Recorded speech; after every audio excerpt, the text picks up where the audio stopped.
یو سړی و ډېر زیات غریب و او داسې غریب و چې نه د غرمې د روټۍ درک و نه بیا د شپې د روټۍ درک. نو په لاره روان دی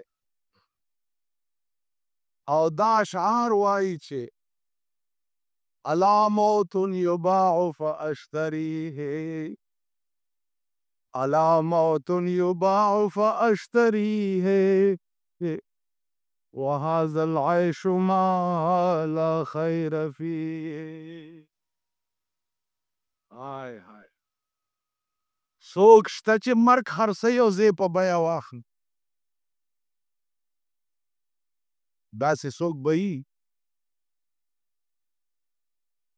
چې مرګ خرڅوي او زه یې په بیه والم؟ دې ژوند نه خو دا ښه ده چې چېرته مرګ خرڅېږي او زه یې په بیه والم او زه مړ شم. ځکه چې د ځان لوږه خو دا سړی برداشت کړي، لیکن د بال بچ لوږه برداشت کول چې دي خدای دې چاته نه ښیي، دا د سړي د برداشت نه وه.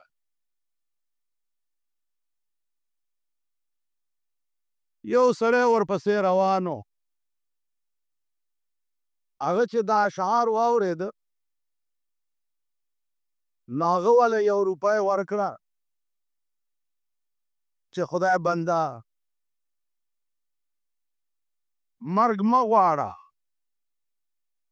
دا 1 روپۍ واله او بال بچ له به پې اوړه والې او وخت به دې پې تېر. سړی ډېر خوشحال شو، روپۍ واخیسته اوړه موړه وخت یې پې ټال. د زمانې انقلاباتو دا سړی چې دا د لوږې نه یې مرګ غوښتو، د زمانې دیچکو دا سړی د ټول ملک وزیر اعظم جوړ، یا داسې حال و چې د لوږې نه مرګ پسې ګرځېده او یا بیا د ټول ملک وزیر اعظم شو. هغه سړی چې چا وله 1 روپۍ ورکړې وه بیا هغه داسې غریب شو چې هغه بیا ځان له مرګ لټولو. رکې خیال وکړو چې دې سړي سره خو ما په ډېر سخت وخت کې د 1 روپۍ امداد کړی و چې ده د لوږې نه ځان ته مرګ غوښتو او ما وله 1 روپۍ ورکړې وه او نن دی د ملک وزیر اعظم دی. راشه څه تجربه خو پې وکړه. بادشاه دی د ملک. نو عزیزانو یو درخواست یې ولیکه او دا درخواست په سر باندې دا اشعار ولیکل چې الا موت یباع فاشتریه الا موت یباع فاشتریه وهذا العيش ما لا خیر فیه. او وزیر اعظم صاحب زه هغه سړی ما چې تا د لوږې نه ځان ته مرګ غوښتو دا شعرونه دې وی او ما په ډېر سخت وخت کې تا له 1 روپۍ درکړې وه. نن هغه حال چې کوم ستا و نو هغه په ما راغلی دی. نن ته د ملک وزیر اعظم یې، په دې درخواست باندې غور وکړه که څه امداد را سره کولی شي.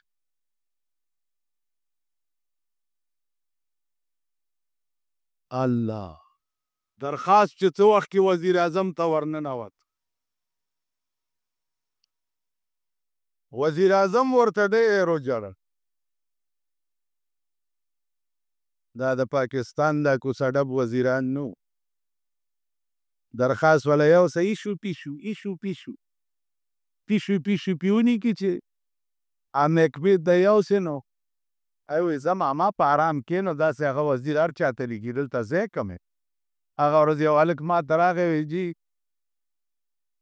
وزیر اعلی صاحب پې لیکلي دي چې ځای وله ورکړي خو بس ته دې افسر ته ووایه چې ځای راکړي. ما ورته یو کیسه وکړه. تاسو دا خیال کړی چې جوړ وزیر پې دستخط وکړي نو به دا خو زه د ضیاءالحق نیکه شوم.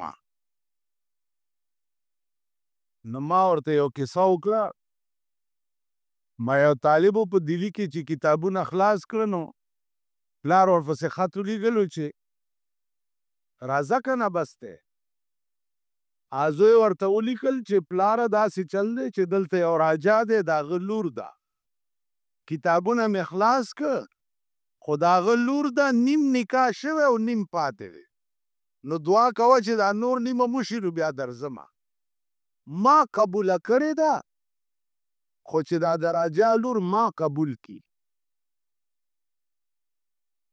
ما په خبره پوهېږئ ما قبوله کړې ده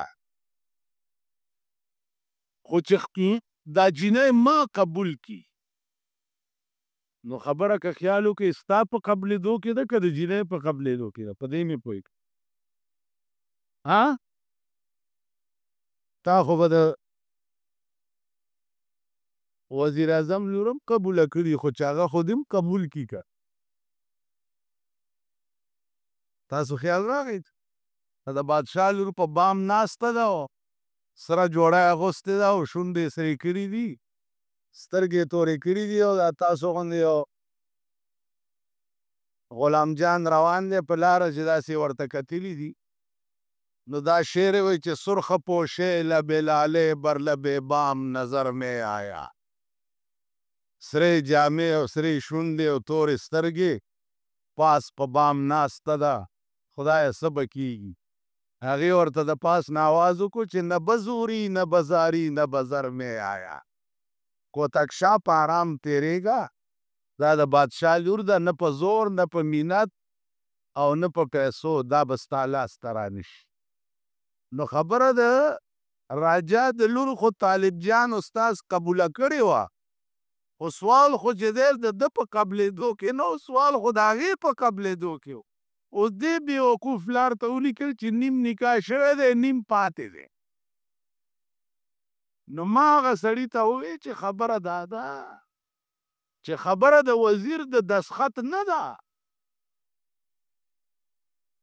چې وزیر پې دستخط کړی دی خبره د متعلقه ډایرکټر ده دا ډایرکټران په خدای قسم که د دې وزیرانو په دستخط متیاز یم کوي متیاز کنی تجربه وکړه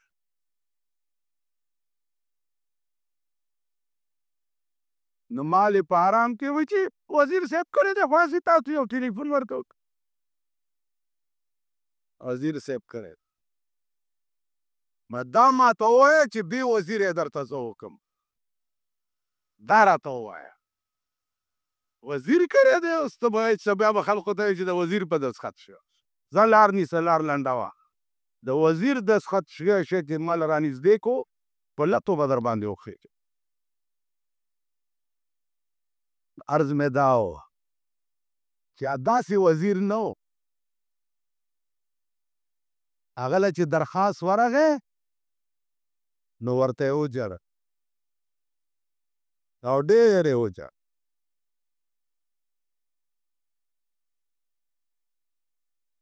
دا وزیران دلته یو وزیر دی د صدر دی زمونږ په دې علاقه کې ورته یو سړي چای کړی وي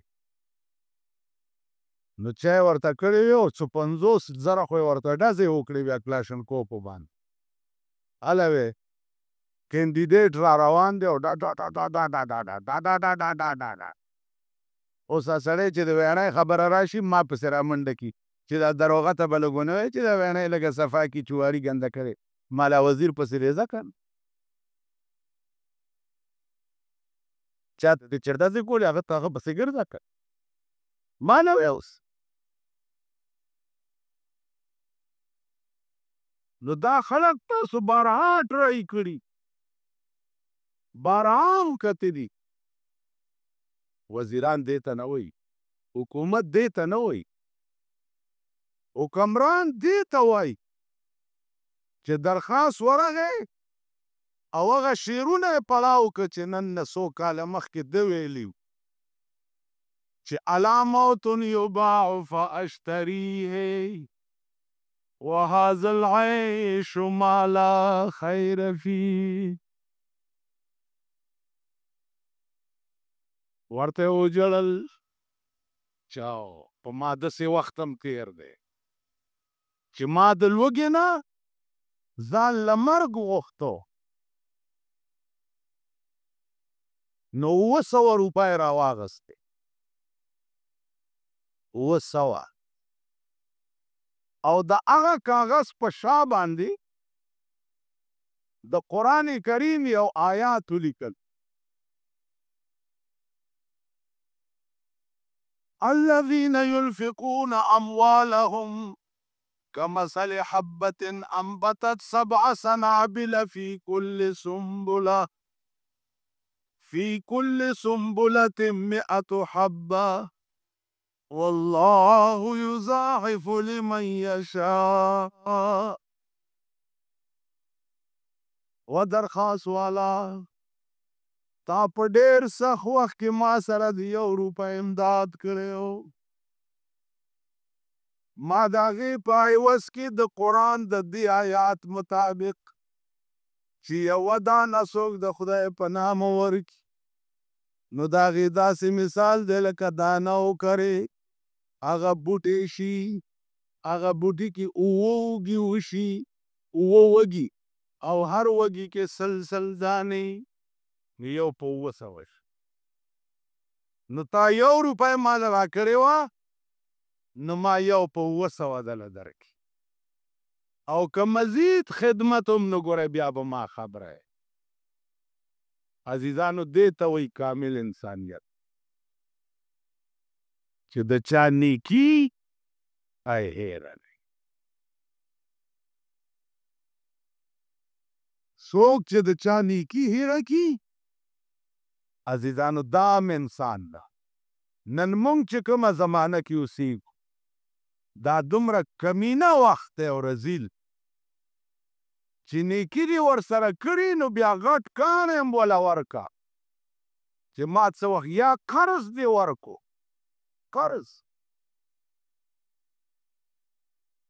قرض دې ورکو نو تماچه وله ورکه چې کله ما دا قرض په خدای قسم ماڼه خلک چې قرض یې وړی دی بیا په دې لار نه تیریږي یا چې تیریږي په سایکل نو داسې تیز تیر شي لکه د ګولۍ په شا ورته کور دې وران شه خو 30 روپۍ دي یا 40 یا 50 کور دې وران شه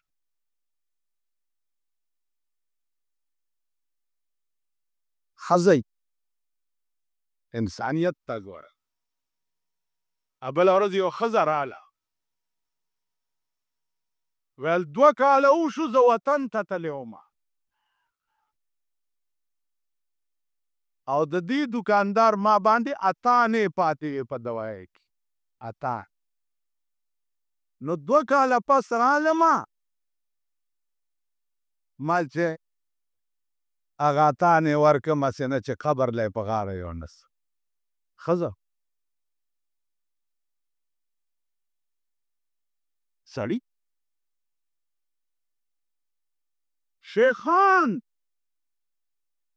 ګیرې به یې دوایی به یوسي بیا به مزگزار بزرگ صاحب اولیا صاحب پردی واورئ یوه پیسه دی چې پردی خوړلي یوه پیسه قیامت کې به درته ویلی شي چې جنت ته ځه خو د دې سړي در باندې یوه پیسه ده راوغه دله ورکه نو بیا و چې دی منډه کړي پیسه به د جهنم په بیخ کې ورته ښکاره شي نو دی به ورپسې ورټوپ چا پیسه راوچته کړي پاس چې راځي بیا به ترې پرېوځي نو بیا به ورپسې ورټوپ د خدای خوښه ده چې دا یو پیسې په عوض کې څومره غوپې وله په جهنم کې وه یو پیسه نن پردی مال خوړل خو زمونږ د مور پی دي نن ته وګوره ستا په دې ملک کې څه ظلم راو او دومره ظالم ولې د دې نااهله حکومت د لاس د دې کمسلو د لاس دومره عزیز ظلم دا ملک د خدای د ماښام نه راپهیسته د ماښام نه راپهیسته بیا پیرنګیانو امریکې ته حواله کي. دا کمسل او دا کمینه د دې یو کې یو دوی ته خپل ملک ملک شو. د 9 کالو ماشوم تختوا، د 9 کالو ماشوم، او یوه نیمه ما دې په خدای قسمي چې زما په لاس کې قوت او زوري، ماشوم خو پرېږده چې پردی چرګه بوځي چې په هغه ټول ملک درته داسې بمباري وکړم چې درته یې لوټه لاندې باندې پرېږدم. داسې خلک که ژوندي په دوی څه، خدای دې په دوی سیلاب راولي، طوفان نوح پرې راشه چې لوټه یې لاندې باندې پاتې شي. دې ظالم قوم کې چې زه اوسېږم، زه د هغې نه زیات ظالم یم. دې ظالم قوم کې که ملا اوسېږي، ملا د هغې نه زیات ظالم دی. که پیر پکې اوسېږي، هغه پیر د هغې نه زیات ظالمه. ځکه چې د ظالم قوم ملګري او د ظالم قوم سره مړي ژوندي او تعلق والا، دا د هغې نه زیات ظالمان. دا ستا ملک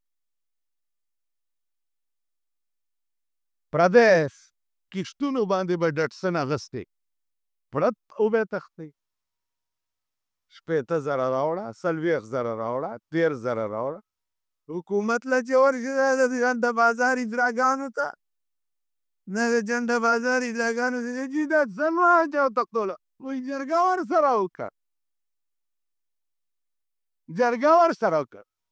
ته خدای تباه او برباد کړه، ته څه دپاره حکومت یې چې زه هغه سره جرګه وکړم، ته څه دپاره جرګه ورسره.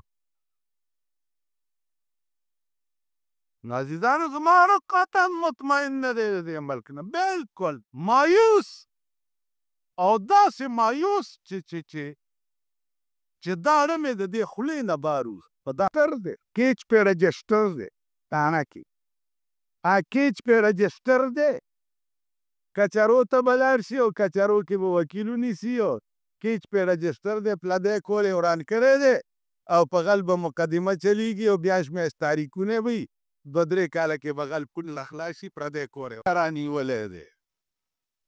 او انشاءالله نور به م هم رانیسي، نور به م رانیسي.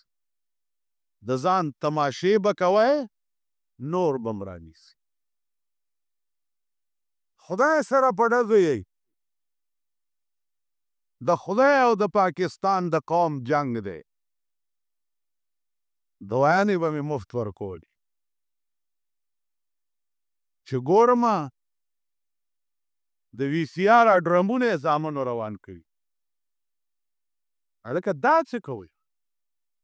دا بېګا مسې او دغه راوړی غوندې، تاسو غوندې مونږ غوندې خوار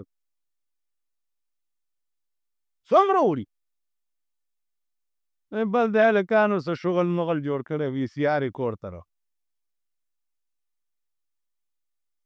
دا د غریبانو حال.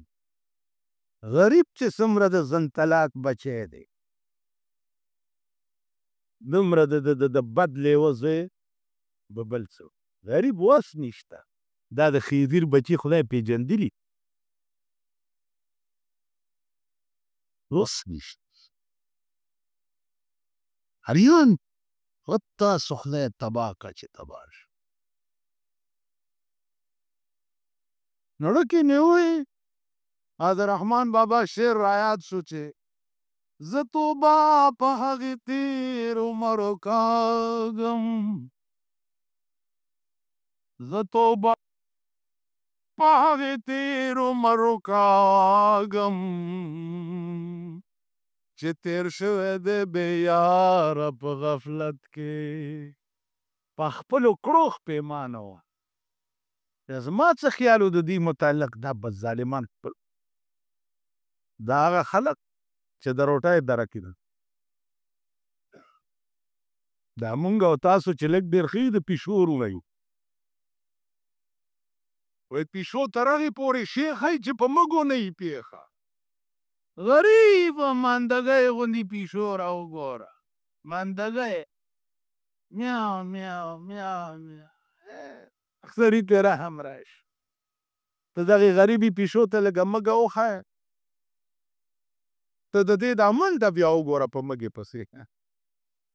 مونږ د غریبې پیشو تر هغې پورې شی ښیي چې په مږو نه وي. دا مونږ په ځای خدای پاک راګیر کړي او رانیولي چې څنګه مونږ یو تاسې د مونږ د ملک نظام. ته وګوره دې بېایمانه حکومت ته منافق اعلان یې وکړو چې مونږ خپل بجټ واپس واغست. واپس هم خلک یې غلي کړ.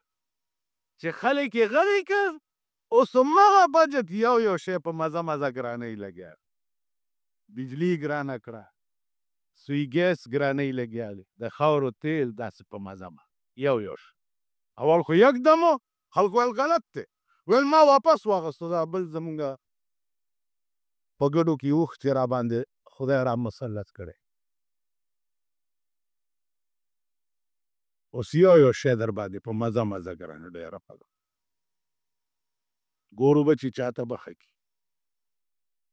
عزیزانو ته ټول کار چې دی دا آسماني دی. آسمان ته چې متوجه شوي نه یې. یونس علیه السلام قوم باندې راغلی عذاب واپس ولې لاړو؟ ولې؟ ځکه چې قوم د قوم متفق شو، یو شو او په یو اواز یې خدای ته وویل چې یا الله غلطه یم کړې معافي غواړم. راغلی عذاب واپس لاړ.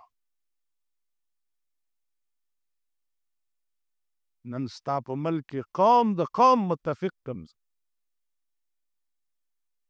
په قهر عظیم اخته دی ستا پاکستان. مذهبي طور وګوره، شیعه سني جګړې. شیعه سني جګړه به ولې کیږي؟ شیعهګان خو په کابل کې وو. د کابلیانو له قرآن ورکوي چې تاسو د شیعو جلوس چېرته په سړک لیدلی یا شیعه بار راوتی شو؟ نه، شیعه خو عربو ته هم ځي. مجال دی چې کرت وکړي. نن ستا په بل کې شیعه ولې فقه جعفریه غواړي لګیا دی؟ خو ته د سړي زوی نه یې که. شیعه دي څوک؟ ستا په ملک کې نن قادیاني عام لیټریچر تقسیمي. عام قادیانی به سبا په ملک کې ما نه سات څنګه اخلي او د قادیانیت نوم به څنګه اخلي؟ خو زه سړی نه یم که. بریلیان دي صاحبت، بوتان زیارتونه دي او شکراني دي او مالګې دي او جاروګانې دي. دا څوک کوي؟ تاسو ورشئ دې کلیو کې وګرځئ که نه. د اتوار په ورځ د پبو میا صاحب میله کې د چا ښځې وي؟ چای شیخړۍ مخکې شیخړۍ ورپسې. نه مرګې شیخ صاحب چېرته تللی؟ ښځه کې مې باد ای د باګړو دلنو ښځه کې دې باد دلته ستنې ورته ووالي. دې خو ته سړی نه یې.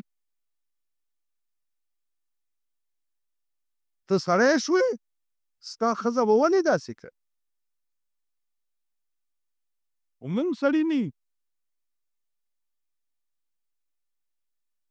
تاسو ووایئ چې په دې لارو کې ستاسو د ښځو جنجونه تېرېږي. په لارۍ کې ښځو ځان سره ډولکۍ ایښی که نه ایښی؟ تاسو دا د کلو پښتانه ته هم خلیل مومند تېر شي. بارین هغه غارې مومند دی او دې خوا خلیل وي. په لارۍ کې ډولکۍ ځان سره ایښې صاحبه ډم ورته ډولکۍ غږي زموږ ښځې ورته لاسونه پړقوي که نه او ټول ښار او بازار یې په تماشه یي که نه یي. دا ښځه چې ټیکسي لاروي روپۍ سورلی پکې سواري کېږي هغه هم پښتون مینګه پښتانه. نو وروره په ارام کښېنئ، خدای په راستی که نه پښتانه یې. بیا هغه چې یو لنګ هم نه دی وهلی پرتوګي اچوئ. خیال هم راغی جي نه پښتانه یئ، نه خلیل یئ، نه مومند یئ. پوه شوې پته هم نه لګي چې کم قوم یې